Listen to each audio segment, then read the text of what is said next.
In this lesson, we will determine whether a point is a solution to a given linear equation.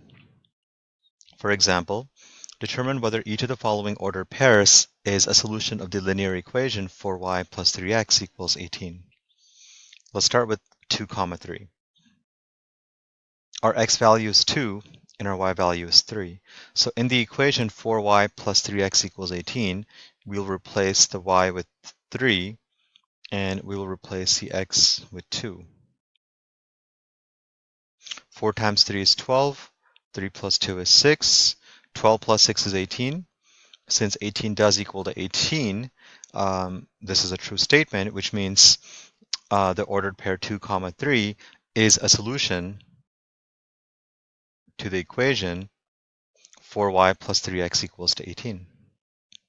Let's check the next point. The x value is 1 and the y value is 5.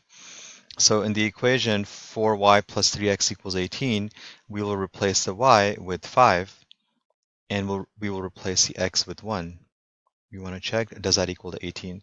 4 times 5 is 20, 3 times 1 is 3. Now 20 plus 3 is 23, that does not equal to 18. Therefore, the point 15 is not a solution.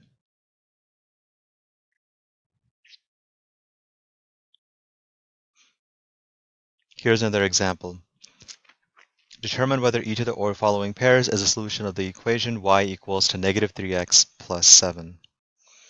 First, let's start with the point 0, 7, which means the x value is 0, the y value is 7. We'll replace the y value with 7, and we'll replace the x value with 0. Negative 3 times 0 is 0, and 0 plus 7 is 7. Since that is a true statement, the point 0, 7 is a solution to the equation y equals to negative 3x plus 7. Now let's take the point negative 2, negative 13. We'll replace the y value with negative 13, and we'll replace the x value with negative 2. Negative 3 times negative 2 is 6. 6 plus 7 is 13. Now, negative 13 does not equal to positive 13. This is not a true statement. Therefore, the point negative 2, negative 13 is not a solution to the equation y equals to negative 3x plus 7.